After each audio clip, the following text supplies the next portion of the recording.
चाहता हूं कि क्या मंत्रालय बिहार में फूड प्रोसेसिंग ढांचे को मजबूत करने और नई यूनिट्स की स्थापना के लिए किसी विशेष पहल पर विचार कर रहा है क्या?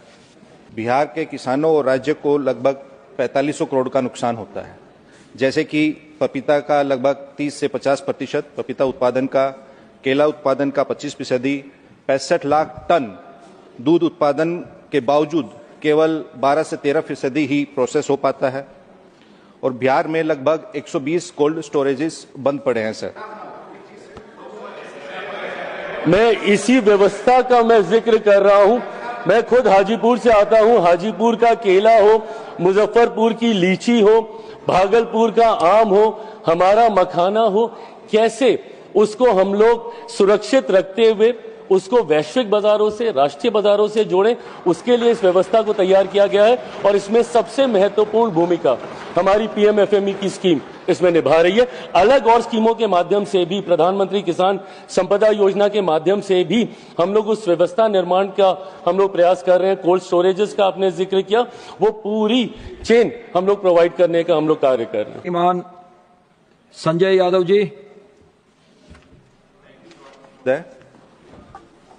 सर, मेरा पूरक है, फूड प्रोसेसिंग सुविधाओं की कमी के कारण बिहार के किसानों और राज्य को लगभग 4500 करोड़ का नुकसान होता है, जैसे कि पपीता का लगभग 30 से 50%, पपीता उत्पादन का, केला उत्पादन का 25%, 65 लाख टन दूध उत्पादन के बावजूद केवल 12 से 13% ही प्रोसेस हो पाता है और बिहार में लगभग 120 कोल्ड स्टोरेजेस बंद पड़े हैं। सर, मैं पूछना चाहता हूं कि क्या मंत्रालय बिहार में फूड प्रोसेसिंग ढांचे को मजबूत करने और नई यूनिट्स की स्थापना के लिए किसी विशेष पहल पर विचार कर रहा है क्या?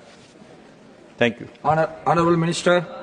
चेयरमैन साहब, चाहे ये जो क्वेश्चन है इससे नहीं जुड़ा हुआ, पर मैं इसका जवाब जरूर देना चाहूंगा मेरे माननीय एमपी साहब, क्योंकि ये हमारी जो स्कीम है, खास तौर पे PMKSY, ये बिल्कुल ठीक है आपकी बात भी। बहुत ज्यादा नुकसान ये मिनिस्ट्री इसलिए बनाई गई और हमारे मंत्री जी पासवान साहब बैठे हैं जो खुद बिहार से आते हैं और बहुत ध्यान रखते हैं।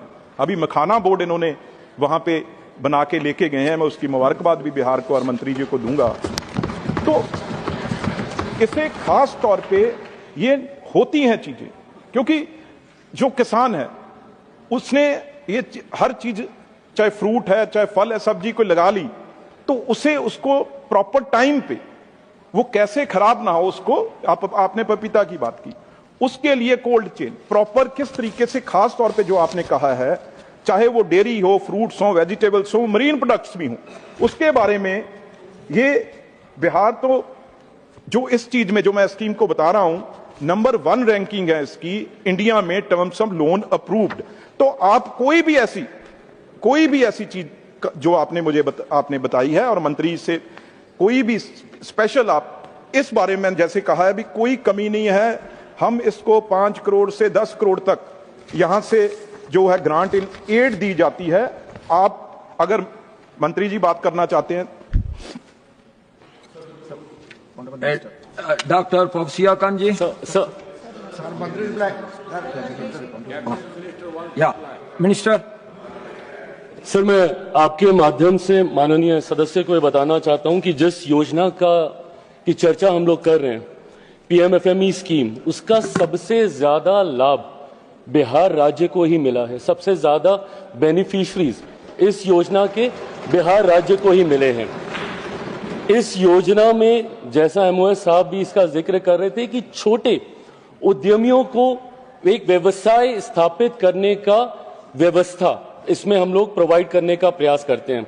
गांव देहात से आने वाले छोटे छोटे गरीब परिवार से आने वाले लोगों को कैसे उद्यमी बनाया जा सके, कैसे उनको एंटरप्रेन्योर बनाया जा सके, इस सोच के साथ इस स्कीम का निर्माण किया गया था। ऐसे में पोस्ट हार्वेस्ट लॉसेस को किस तरीके से नियंत्रित किया जा सके, ऐसे में किस तरीके से उत्पादन की शेल्फ लाइफ को, उसकी गुणवत्ता को और बढ़ाया जा सके, इन तमाम चीजों को मिलाकर इस योजना को स्थापित किया गया है। मुझे खुशी है कि सबसे ज्यादा लाभ इसका जहां बिहार को मिल रहा है, वहीं हम लोगों ने विभिन्न और माध्यम से रिवर्स बायस सेलर मीट के माध्यम से भी हम लोगों ने प्रयास किया कि किस तरीके से उन उद्यमियों को हम लोग राष्ट्रीय और अंतर्राष्ट्रीय बाजारों के साथ हम लोग जोड़ सकें।